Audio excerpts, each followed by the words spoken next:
Hello? Hello, is anybody home? Heather and I have decided to go live this evening because I did something a little bit kooky. I've owned, can I see yours? We're going to use Heather's as a prop. I've owned one of these crazy 100 to 500 telephoto lenses that's super light and super small and super sharp and kind of slow, 7.1 on the long end. I've owned one of these for a long time, and well, I've had mine about a year. Heather, how long have you had yours? About 3 months maybe. Yeah, 3 months or so, and we're really happy with these lenses. And you know, this is definitely the bird lens for us, at least with the R7. With the R6, I probably like the 800 better, although I do use the 800 some on the R7. So why in the world, thank you, would I get why would I get the 100 to 400 when I already have this crazy $2,899 lens? By the way, I didn't pay that much. They were, when I bought mine, they were $26.99, and now they are substantially more expensive. Let's see if anybody's here. Just me. Hello, me. Hey, look how cute we are.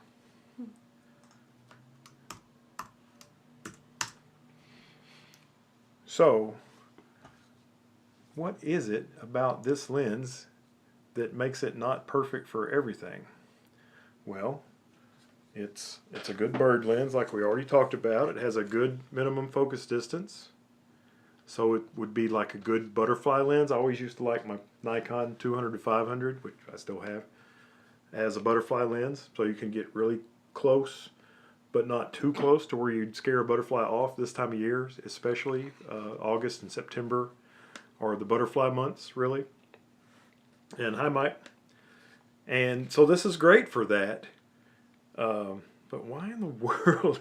It just makes no sense, because the 100 to 400, which we'll look at over here. Let's take a peek at the 100 to 400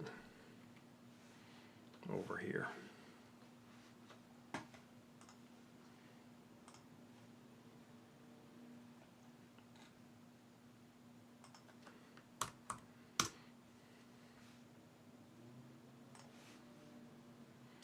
What is it about this $599 lens that made me think, you know what, I should get that too, in addition to this lens that is superior to it in so many ways? Well, it's not superior to it in every way. What ways is it superior? It's 500 millimeters instead of 400, superior. It's got to be sharper, superior. It is f7.1 on the long end. This inexpensive lens is f8 on the long end, so it's slower. This is an L lens. The 100 to 400 is not an L lens. What in the world could it be?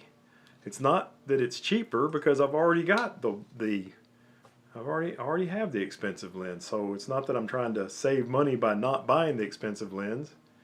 What in the world could it be? Well, let's see. Let's look down here under specs. Two things. Here is the weight, 1.4 pounds. 1.4 pounds, that's not much.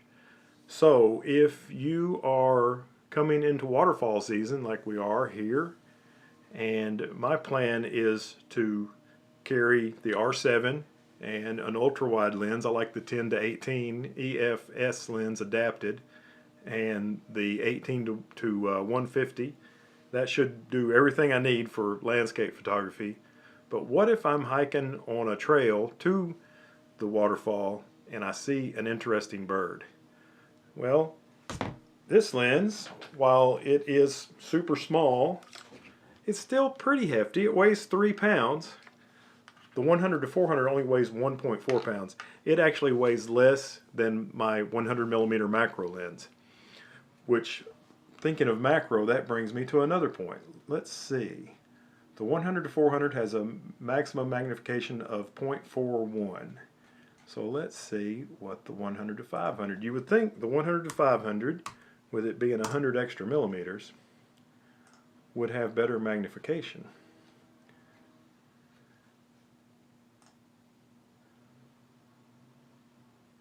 But it's only 0.33. So the smaller, lighter lens, which is easier to hike with, also has better maximum magnification. So you can actually do some mild macro with the 100 to 400, and you can do some mild birding. Now it's not going to be as good as the 100 to 500 for bird photography. It's just never going to, but it's capable of it, especially on an R7. What's 400 times 1.6?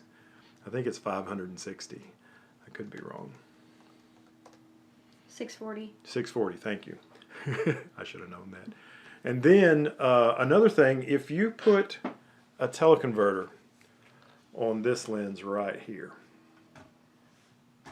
if you put a teleconverter on this lens, it only zooms back to here, to 300. So it's this long, so it's bigger in your bag. But if you put a teleconverter on the 100 to 400, from what I understand, it can close all the way down. So now we need to figure out what 400 times 1.6 times 1.4 is. 896. So very small, very light package can give me 896 millimeters full frame equivalent. Of course, it'll be at f11, so that's not optimum, but it's a lot lighter. And like I say, this lens will be for when when I'm hiking to waterfalls, or when I'm working on butterfly and moth and skipper type macros.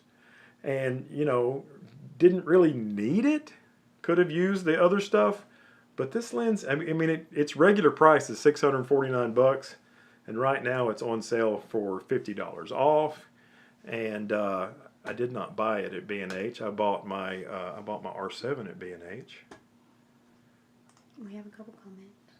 Okay, you can read those while I'm dialing something up over here. Okay, so Mike Falgost, I think I said his name right, says, I own the 100 to 400 for hiking. And Bill says hello. Hi, Bill. Hi, Bill. Hi, Mike. That's cool. So yeah, so Mike, you understand exactly what I'm shooting for here. So I actually ordered mine. I like to use the B&H site because they have the best access to specifications. But I actually bought my lens from this little camera shop right here called Murphy's Camera.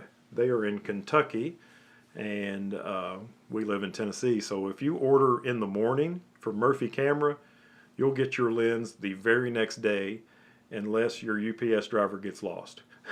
And he did. Yeah, because I ordered mine. I ordered my lens Monday morning, and it was out for delivery on the UPS truck yesterday, and it never came. They drove back to the UPS warehouse with my lens still on the truck, and then they delivered it today. And here it is. And also the box took a little bit of damage, which is nerve-wracking. Like right here, it's a little bit smashed. I don't know if any of you folks were around when I live unboxed a small rig a small rig grip for my Nikon ZFC, and it was completely crushed. So hopefully, this little lens from Murphy Camera in Kentucky. Oh, another thing about Murphy Camera and why I like to buy from them if I can, instead of B&H or basically any place else, they do not charge sales tax to out-of-state residents.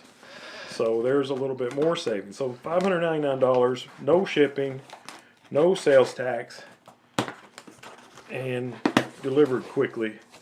Hard to argue with it. Even if I don't use it that much, because you know my main birding lens is still definitely going to be the 100 to 500, no doubt about it. That's going to be my main birding lens. This is only going to be a special situations lens, and I may carry this. You know, Heather and I always go to Animal Kingdom. I may carry this lens to Animal Kingdom instead of my 100 to 500. Okay, so Rob Kramer says R7 plus 1.4x puts a lot of pixels in a tiny little spot on an inexpensive piece of glass. Yep, that is probably true. I don't think the quality on this thing is going to. It's in the tiny box. Yeah, look how little it is. I think the I don't know. Let me see if I can get my macro box out of here. And D says, "Hi, Heather and Phil. Love your content. Keep up the good work." Oh, that's nice. Thank you. You should get the 100 to 500 box. Well, the box I was going to get was the 100mm macro. Yeah. Because, you know, it's just a prime lens that doesn't even zoom. Yeah. Yeah, just for comparison. Yeah. This is the box for the 100mm macro. This is the 100 to 400. Okay, so there's one comparison.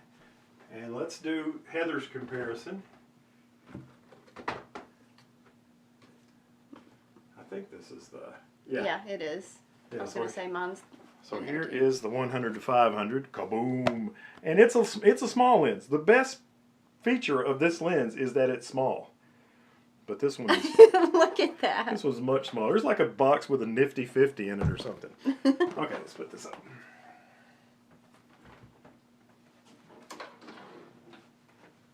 So I sold a bunch of my Nikon gear that I wasn't using very much. I still have the entire Holy Trinity. I still have the Z50, the ZFC, the Z6, the D500, the D800. We're filming on the ZFC right now. Yeah, the ZFC is actually making this with a Viltrox 13mm 1.4 at 1.4. And I still have the entire Holy Trinity. Did I say that already? Mm-hmm. And the 200 to 500. But I sold a bunch of other Nikon lenses that I just wasn't using much. And that gave me, you know, that paid for this and another lens, which I'll tell you about in the future. Let's open this tiny little thing up.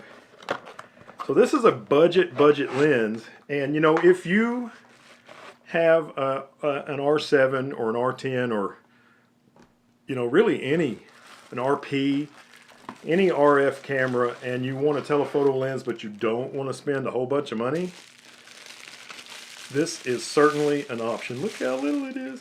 Mm-hmm. It's just very small.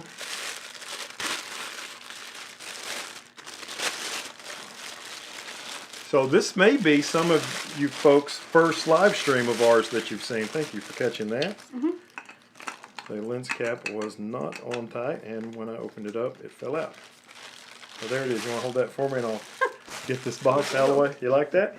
Light.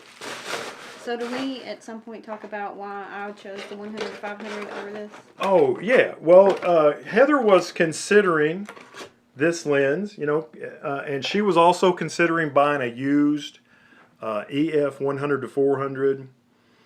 And, you know, I occasionally chat on Instagram Messenger with Jared Poland.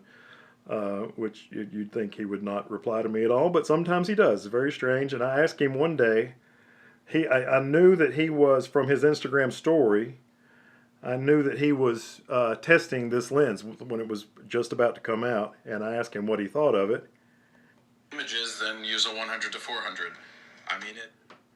Well, shoot. I mean it's not even close to the 100 to 500. I mean it works, but you're getting what you pay for. So he responded, I guess it was easier than typing it out. He responded with a voice message, a 9-second voice message. If you want less quality images, then use a 100 to 400. I mean, it's not even close to the 100 to 500. I mean, it works, but you're getting what you pay for. So that was awful nice of him to respond, and that led us to believe, you know what, Heather should definitely buy the 100 to 500, and she did. So why in the world, even after that, did Crazy Phil... Oh, it must have a lock. It does. I was like, why won't it zoom? It's got a lock switch. It's even tiny when it's at 400. But this does have ultrasonic motors instead of stepping motors, which is like the L lenses have the ultrasonic motors. Mm-hmm. And it's got a separate ring for the control ring and the focus ring, which some of the cheaper lenses don't. Somebody asked, is it similar in size to the 600 f11? I don't know. I don't know. It's drastically smaller than the 800 f11. I don't have the. Now I'm beginning to think I don't have the 800 f11. Oh yeah, it's over here in the cabinet. Here it is compared to the 800 f11. Yeah, it's pretty Yeah. significantly smaller. I don't know. And of course, I the can look 800 up this. f11 gets this big when it's in use. Let me see the length on the 600 f11. I wonder if it'll show you the compressed length, the length when it's Yeah. stored versus not stored. Yeah, that's quite small. Let's see specs. Dimensions 10.61 inches versus, let me find the Canon RF 100 to 400. So B&H. See, we buy it at Murphy, but we have to go to the B&H site to get the specs. Yeah, specs. So. But I shot from, like I say, I bought my R7 from B&H. I've bought a lot of stuff from them. Dimensions. No, it's actually the 600 f11 is about 4 inches longer.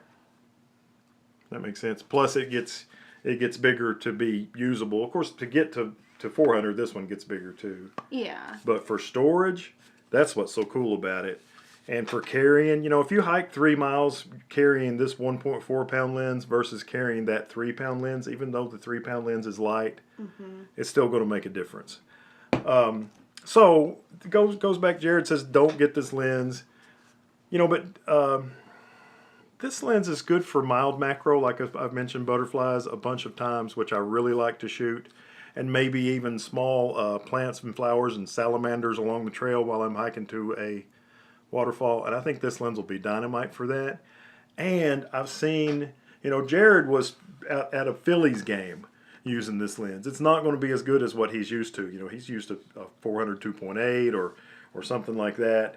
It's this is not for that. This is an inexpensive lens to get you some telephoto and some mild macro when you're in a situation where you can't carry something huge and heavy. So that's what this lens is for. And a friend of mine, Forrest West, has been using one of these, and he swears by it. And I've seen the images that he makes with it, and they are fantastic. So there's definitely some quality here. Oh, and this lens, being one of the cheaper lenses, does not come with a lens hood, but I know that it has a 67 millimeter filter thread, and I have a theory to test right now. Okay, I have comments too when Okay. you're ready. All right, so I'm going to test this theory real quick, and then we're going to catch up on some comments. This is the 100 millimeter macro, and it has a 67 millimeter filter thread. And I have a theory, and it may not pan out, but I have a theory that this may not. It's not gonna work. Nope. Shoot.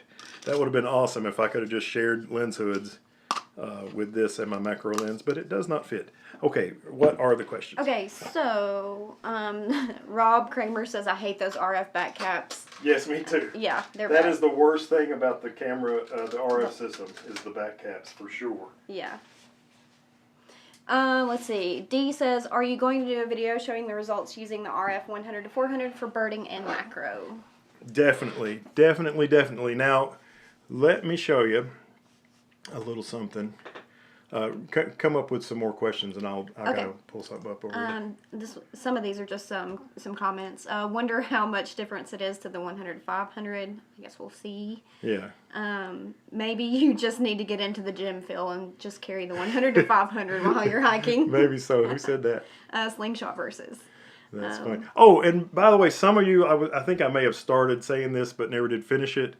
There's a lot of new subscribers since the R7 came along, and of course I've got a bunch of old subscribers from the R6 and even older subscribers from when Nikon was my main thing. So if this is your first live stream, welcome. Really glad to have you, all the new subscribers and all the Nikon people who've kind of stayed around, even though I don't use Nikon nearly as much as I used to. Thank you so much for staying around.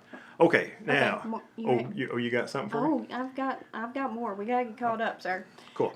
Okay, so Miguel Torres, hello, Mr. Phil and Heather from Montreal. Thanks so much for always sharing all the awesome content and photos. Today, I took my first photos of a belted kingfisher with the R7 and loved it. Awesome. And the belted kingfisher, that's a feather in your cap to get a picture of one of those, because they, unless you took it from 400 yards away, because they do not like to be around people too much at all. So good for you to get that shot. Okay, Bill S. says, I have an EF 70 to 300 millimeter lens I've been satisfied with on my Canon 80D. When my R7 comes in, I'm ordering the RF 100 to 400 also. Awesome.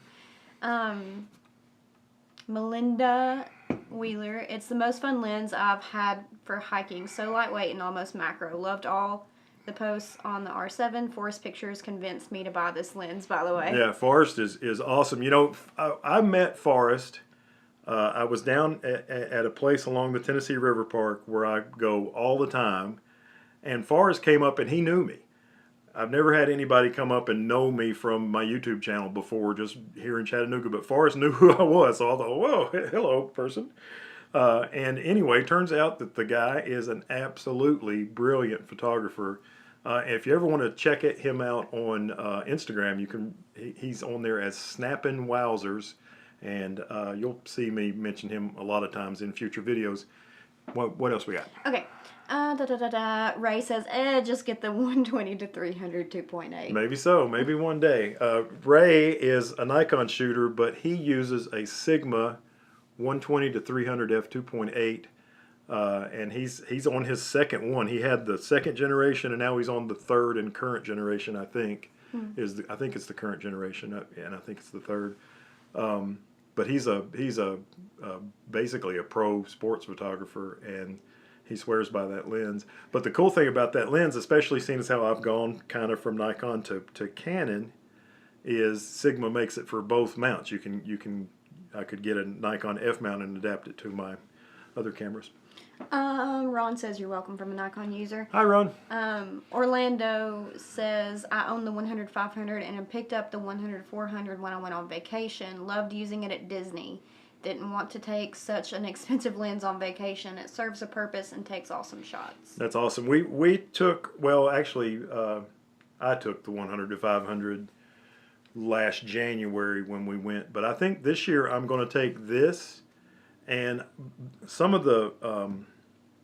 there's two hiking trails at the Animal Kingdom theme park that have bird aviaries, and both of them are super, super dark. Yeah.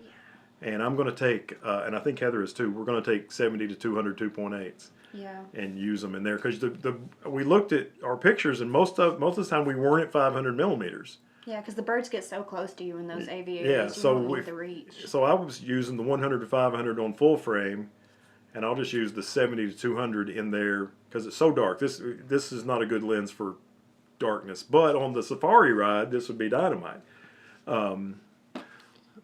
Okay, Tim Cotter.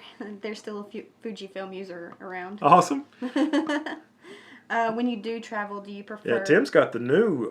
That new APS-C. Yeah, and he got the well, I guess they're all APS-C, and he got the he got that awesome 100 to 600 lens they just came out with. And oh shoot, I never can remember it. ALP. He posts a lot of great pictures on Instagram. Also, put your Instagram thing up there, Tim. Okay, next. Mr. Season Salts. When you travel, do you prefer to take cheaper lenses just for peace of mind? Both. There we go. Yeah. Check that out. ALPA6C, which is a type of camera that Tim used to shoot with a million years ago. We typically drive, so we'll just get that out of the way right there. So if we are going into the theme, and you know what, the only lens that I didn't carry with me into Disney was I used to have a Nikon 500 f4, a huge, monstrous 11-pound thing. I never carried that into the parks, but I've carried my 200 to 500. I've carried the Nikon 200 to 500, the Canon 100 to 500. Your 70 to 200, have you? Yeah. Mm-hmm. Yep. Yeah, long time ago, I've carried the 70 to 200 in there. I think on the D500. Yeah, sometimes it's stressful, but we do it anyway because it's the best gear. Yeah. But this, the reason for this, though, hiking to a waterfall, I'm not in a bird photography. Bird photography is not what I'm concentrating on, but I have, as Ray calls it, FOMO, fear of missing out. What if I'm hiking along and there's a pileated woodpecker sitting right there? I need this. I need something that's easy to hike with, and I can take a picture of a bird from a reasonable distance. Okay, I'm caught up on comments. Good sir. All right, all right. So now we're going to see. I was talking about. You were talking about Forest. Yeah, I was talking about Forest, and I was talking about. I was kind of alluding to how it's going to be a little while before you see content with this piece of gear on the channel, because. Let's see here. I'm going to give you a little behind the scenes of the YouTube channel. These are videos that are completed.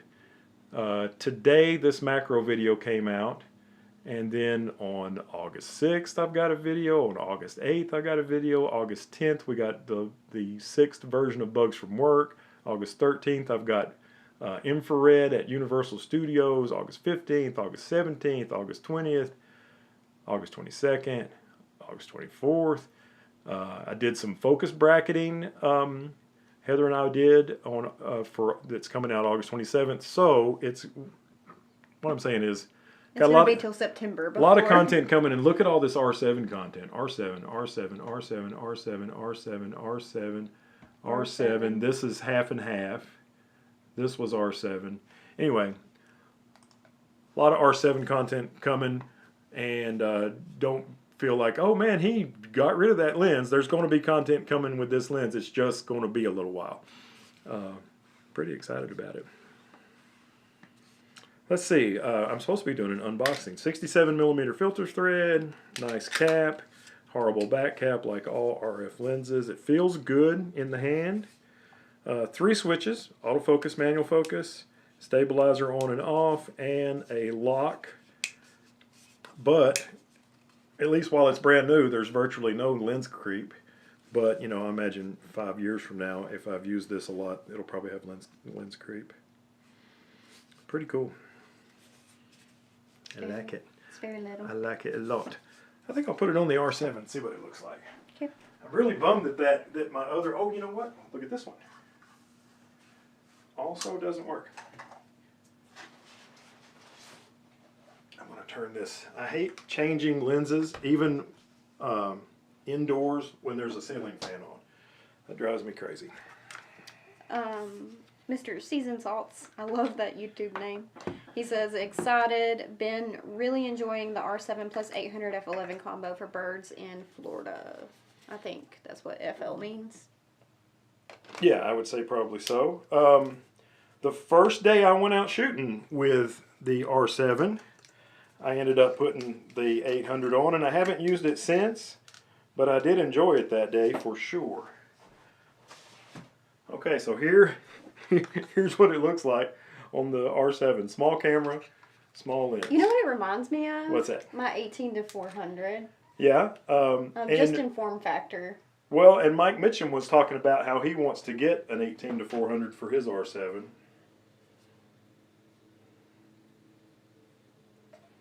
So let's see.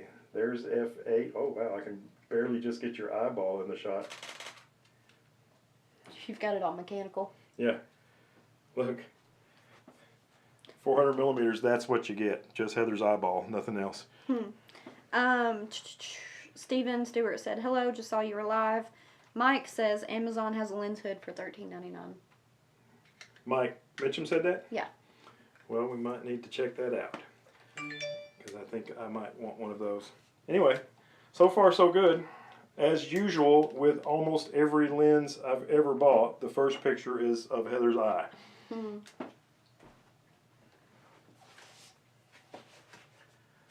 Well, anybody else have any questions or anything about? Did I fail to explain, or did I make a decent presentation of why I bought a semi-macro, semi-telephoto lens that's nowhere near as good as my macro lens and my telephoto lens?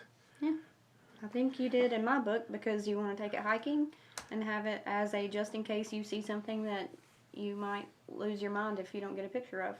JJC, Mike says. Yeah, that's the brand that makes the lens hood that I use on my 800.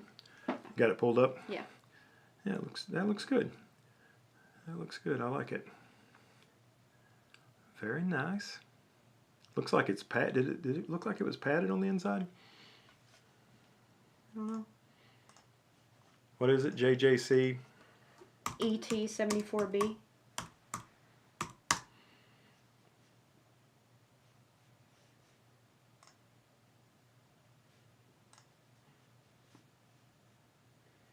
Might as well put this on the screen. This is the lens hood that Mike Mitchum was talking about for it, that can be purchased at Amazon for $13.99.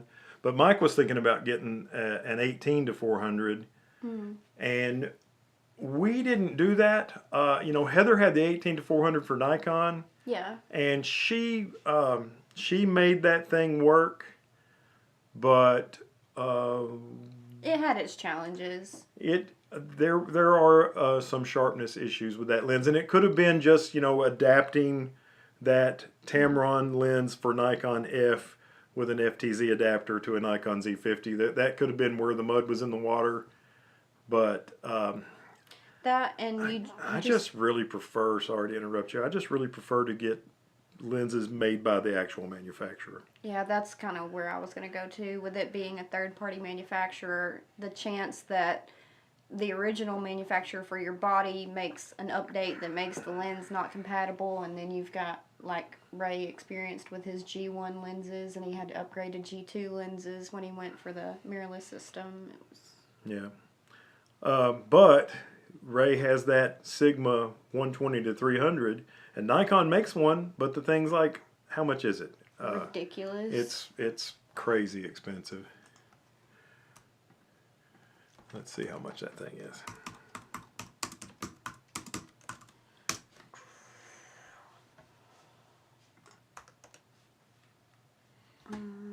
It's about $10,000. It's about 94, 96, Yeah. and then you still have to adapt it to your, because Ray has a Z9 now. Yeah. With his pro sport shooting self, he has a Z9, and Ray, he bought both of his Sigma 120-300s used, which probably saved him some cabbage, and he got them. I think both of them used from B&H in pretty decent shape. Stuff like that. We got any new comments? Rob Kramer, 12K or 8K used. Yeah, Ray says 10K. Yeah. Yep.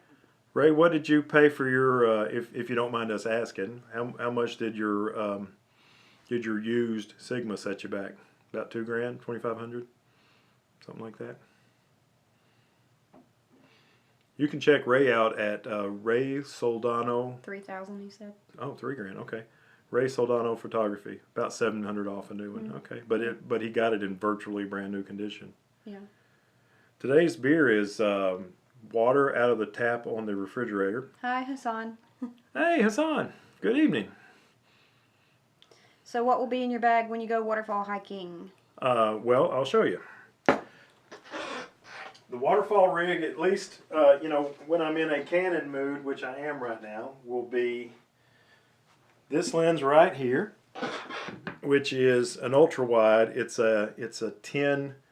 Let's see if we have to. I'll hide my face. Yeah, there we go. See, as soon as Heather hides her face, the camera quits focusing on her, and it'll let me hold the product up.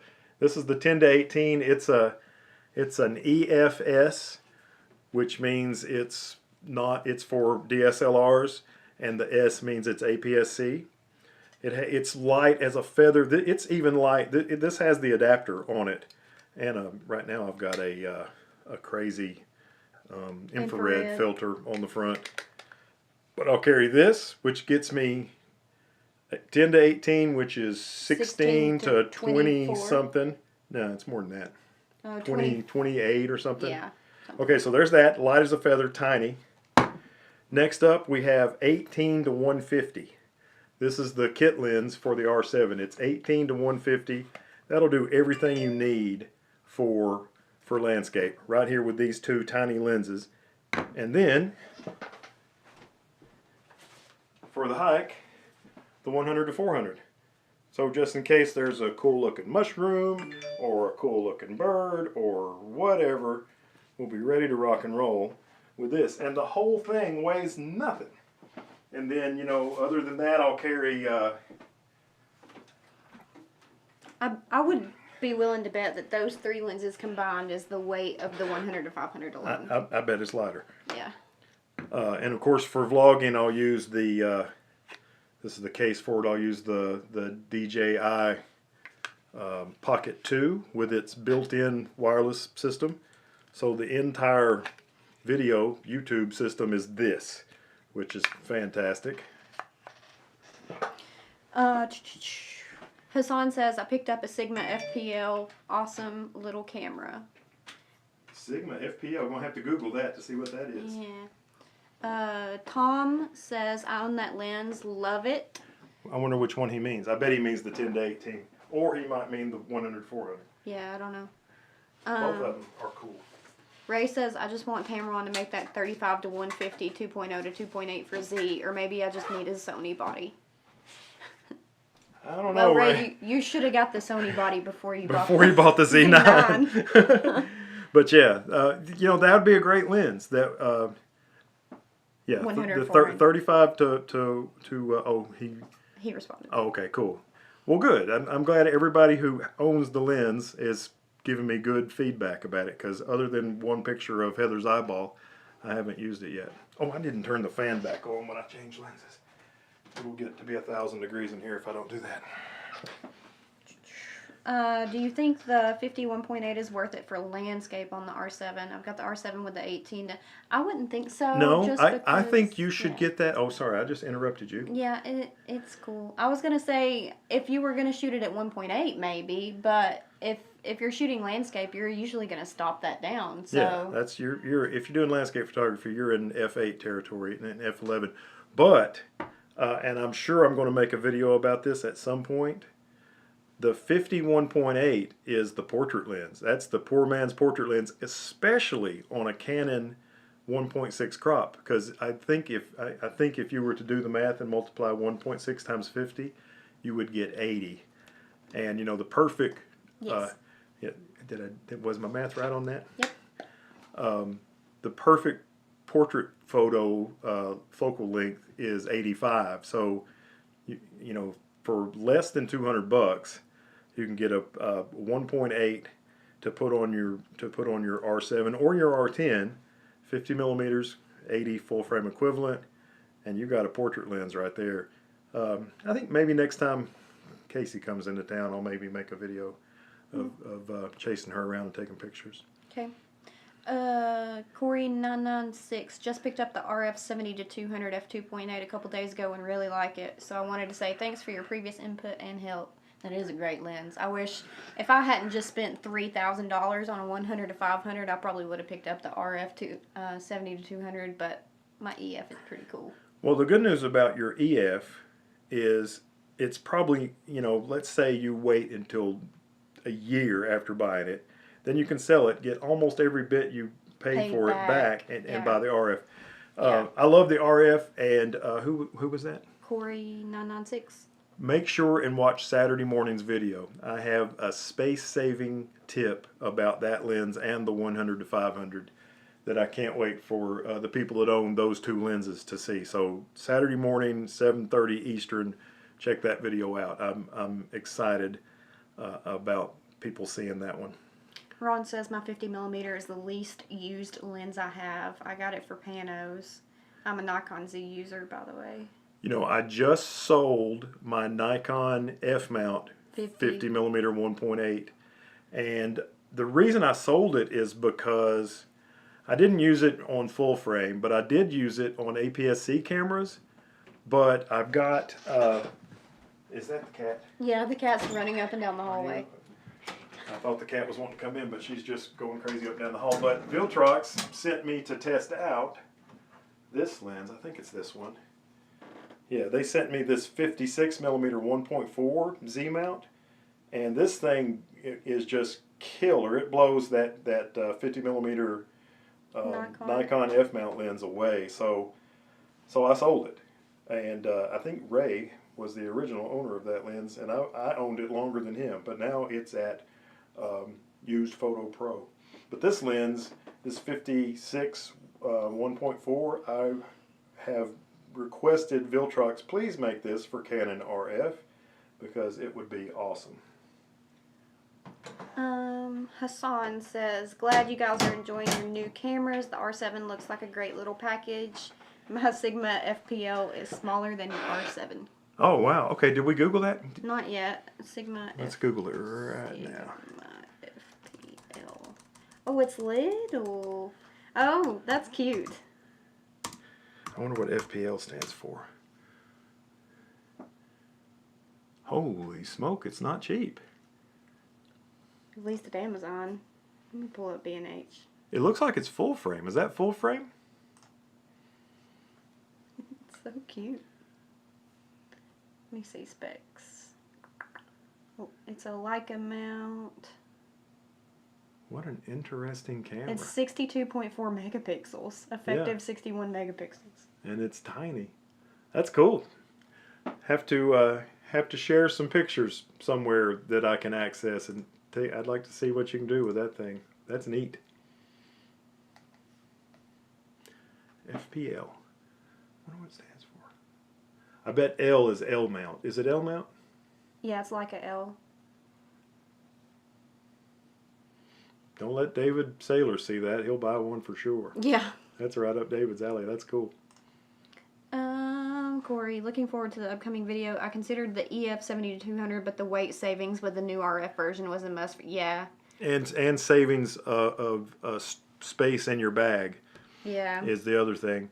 But I think soccer season at the University of Tennessee at Chattanooga, where Ray shoots and Heather and I are going to give it a whirl. We'll see what Heather can do with it in a college soccer situation. Should be fun.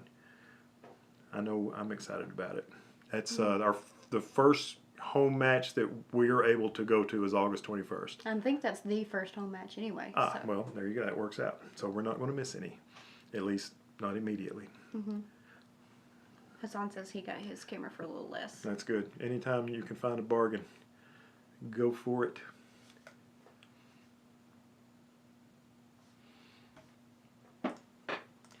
Heather's 70-200 EF is the IS2, which was a good bit cheaper than the IS3, which is virtually almost no changes. Apparently there were a lot of changes between the 1 and the 2, but between the 2 and the 3 there was not much.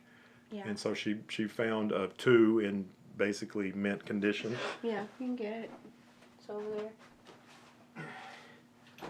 Here it is. I think it's a third-party lens hood, but otherwise it looks brand new. yeah, she's got the adapter with the control ring sitting on it. Yeah, because I'll use that control ring to program my exposure compensation. Okay. That's your only EF lens, right? No, I've got the 10-18. Oh yeah, we both have the 10-18. Yeah. Because that is a cool thing.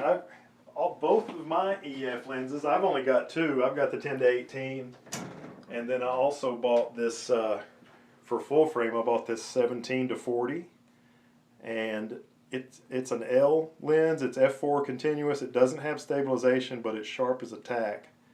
And they had it on sale even in the days of inflation that we're in right now. They had it on sale $300 off. So I bought it for $4.99 brand new. I thought that was quite a bargain. Really happy with that lens, but I probably am going to be using the R7 for landscape photography more than the R6. So it may spend a lot of time in the lens cabinet.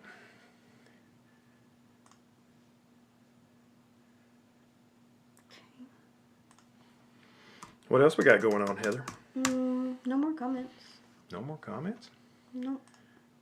Well, might be time to say bye-bye then if we're done with comments. Let's, oh shoot, I don't want that.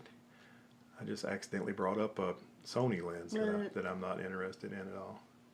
I mean, there's nothing wrong with Sony. I'm just, I like, and this may sound dumb, but I like cameras made by camera companies, like say for example Nikon and Canon.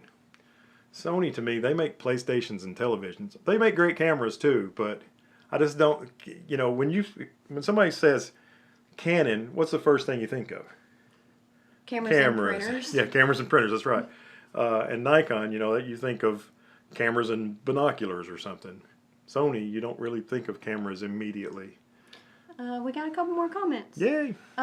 Just found you guys, and I'm loving the channel. I mainly shoot with a R6 and RF 70-200 f4, but my 100-500 should be here on Friday. You'll love that lens.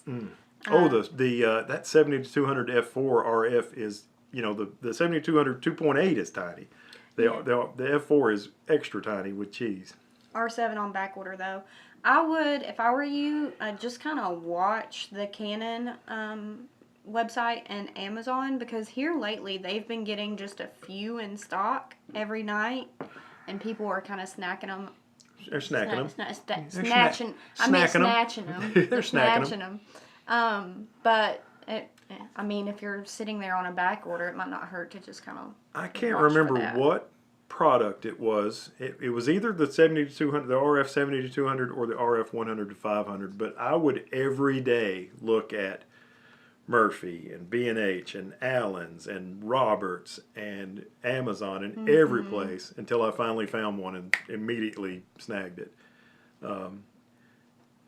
Okay. Also at Murphy Camera, which is where I bought my 100-400, just like Ray is saying here, you can call them and get on a waiting list, and then when the gear comes in, they'll go through the waiting list before they put it on their website. Yeah. Matter of fact, I had I don't know exactly what it was. I either had a thought that I might want a Z9, or maybe I had a thought that my good friend Ray would never get a Z9, and I put myself on the waiting list at Murphy for a Z9. They called me what was it, about a week or two ago? Hey Phil, do you still want this Z9? No, but let me call a few of my friends and see if they want it before I give up my spot. What's next? We've gone off a tangent on grits. Who started the grit? Did I start the grits? I don't know. I don't recall. Hassan said grits are awesome, so I don't know. Well, grits are good. We've gone off the rails. Macro lens for the R7 under 500. Do you have to have autofocus? If you don't, then I would recommend The Laowa. something made by Laowa. Either the 85 or the 60, pretty much any of their 2X lenses that come in the RF mount. Matter of fact, I'm probably going to buy, spoiler alert, next spring, their RF mount 85 f5.6. It's the smallest 2X macro lens in the world. It's super tiny. And if manual focus works for you, then you can get outstanding macro lenses for not much more than 500. Let's see how much they are.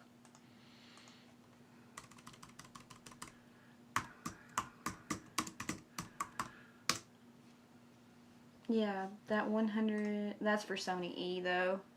That's all right. He's looking for RF though. Yeah, here is the 100 for $499. That I don't specifically recommend that particular one. The 65 I think is an APS-C.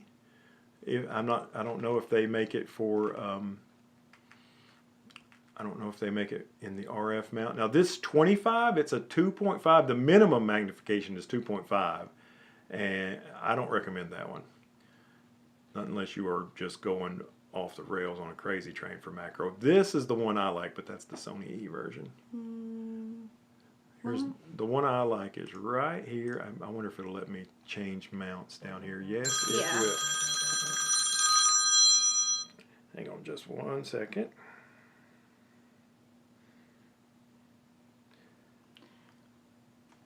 I'm going to put that on the screen and let y'all look at it while I text my daughter. Oops. Yeah, so this is for full frame, so you can use it on anything, on the R5 or R6 or whatever, but you can also use it on your R7.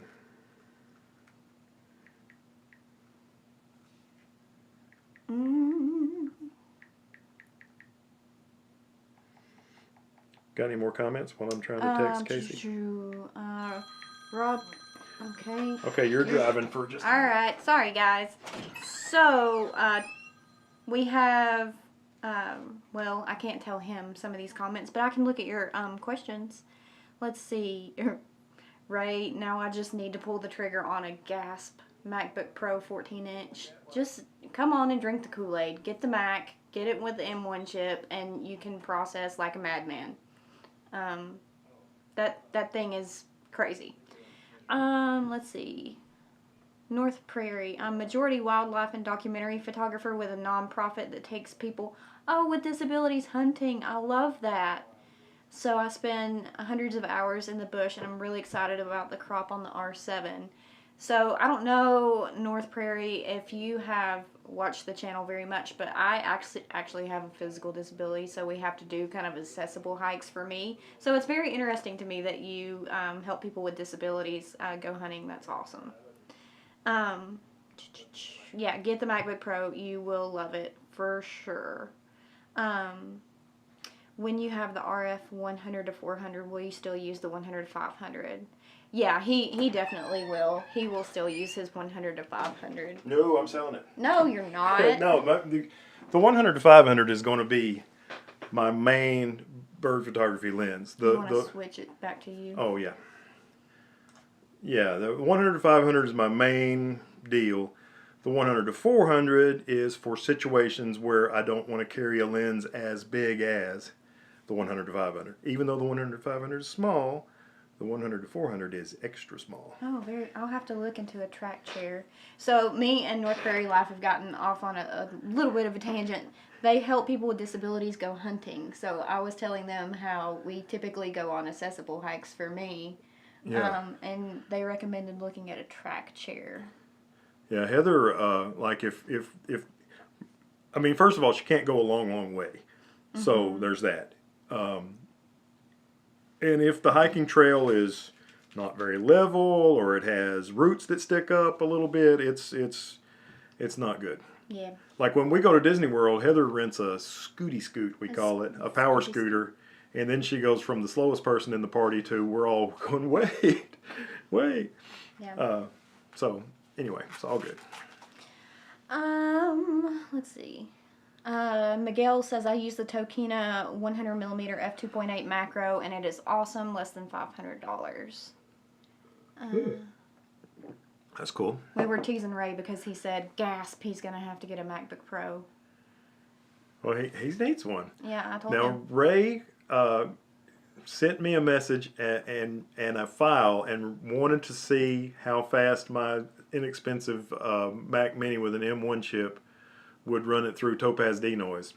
He wanted me to make a screen recording and send it back to him. So Ray had his own personal YouTube video that I made for him. North Prairie says they're like a personal tank. Not many places you can't get to. Huh. Oh, that's cool. That's real cool. We gotta look into that. Yeah. I mean, there may come a time when we need to figure out a mobile for you, so we might as well get one that we can go to a waterfall on. Yep. All right, what's next? Let's see. I mean, that's about it. Ron recommended a monitor. Steve Kunder. So how much of a hit would I take jumping in on Canon? I have lots of Nikon stuff. I guess it depends on what Nikon stuff you have and how much you can sell it for. Well, the good news is, I mean, it just depends, and it depends on what all you want to do. Mm-hmm. But if you just want, I mean, you could get an R7 for $1,500, and the lens we're talking about tonight for $599. And maybe toss in a 800 f11 for... Yeah, you can get an 800 f11. I think I paid $899 for mine. Then they raised the price to $999, and now I think they've got it on sale for $899. They've got it on sale for the regular price. But I mean, you can. I mean, that thing is ridiculous. If you've got some good light, you don't want to do it on a shady. In a low light situation, but if you've got some decent light, especially at your back and on the bird, that 800 f11, especially on an R6, what is 800 times 1.6? Sorry. 1280. That gives you 1,280 millimeters full frame equivalent, going to 32 megapixels, and it's pretty powerful. But you need light. And inexpensive. I highly recommend, if you're going to sell your gear and you don't want to deal with selling it to people, I highly recommend the used department of Roberts Camera, which I never can remember if they're in Indiana or Illinois. They're in Indianapolis. That's Indiana. But their used department is called Used Photo Pro.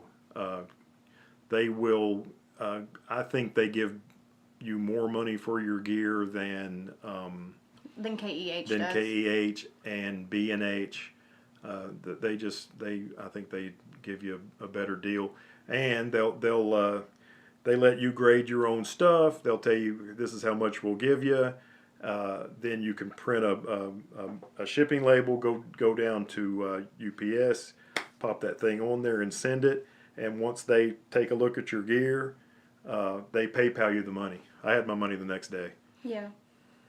So pretty cool. I've sold 2 boxfuls of gear. Well, 3 now. Well, yes, I guess the first time was 2 boxfuls, and then I sold another box full just recently. And I sold a box full. Yeah. So, yeah, they're good. Of course, nothing wrong with sticking with Nikon either. You know, Nikon makes some good stuff, and one day they're going to take the autofocus system from my buddy Ray's Z9 and put it in an APS-C camera, and I'm probably going to buy one. That's just one of the reasons why I still have my 200 to 500. Plus, I like to, for nostalgia's sake and just to remind me of what it used to be like, I like to get my D500 out sometimes and use the old 70 to 200 f2.8G VR2 and the 200 to 500 and stuff like that. It's fun. I mean, that gear, those pieces of gear I've used so much, I can't give them a grade of excellent because I've really used that gear a bunch. So it's really worth more to me just to keep it and use it every once in a while and make a YouTube video with it. What else you got? That's all. That's all? Yep, comments have slowed down again. Yeah. Oh, and find the Kramer guy who said he shot Sony. Yeah, Rob. Yeah, Rob Kramer. I shoot Canon and Sony, by the way. Nothing wrong with that. I know I was giving Sony a hard time earlier about how they make PlayStations, not cameras, but they also make great cameras. I just like to stick with other brands, but they make great cameras. Nothing wrong at all, obviously, with shooting them. Some of the best photographers in the world are using Sony right now. Mm-hmm. Well, this was supposed to be just about a 10-minute live stream to try to explain why a guy who owns a $2,800 lens. Yeah, we've been on here an hour. That's awesome. Well, hey, everybody, thank you so much for tuning in. And I guess, Ron, if you're still in here, you'll get to see this tomorrow.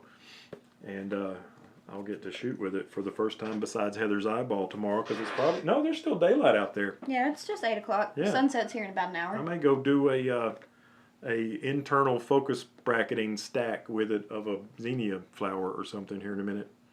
So did you hold both lenses up to compare? Oh, we can do that. No, but we can, and we can compare them what they look like attached to R7s. Let's take the lens hood off of this one. So, yep. Here, I'll move so there's kind of like some white behind me, so there's some contrast. Now, tell me about the weight difference. Yeah, it's significant. There's a significant weight difference. Really, the length when they're both at 100 millimeters is not that much different. Maybe 4 but inches, 3 or 4. The girth, for lack of a better word. The diameter. Yeah, there we go. Is significantly more. And again, I can't stress enough that this is the best thing about this lens. Besides, it's very sharp. Is it's small and light, but this one's even smaller and substantially lighter, less than half the weight of this one. Get Big Bertha back. Whoop, whoop.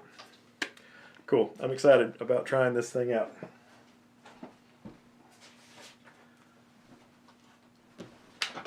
Okie doke, everybody. Thanks for watching. Thanks for tuning in.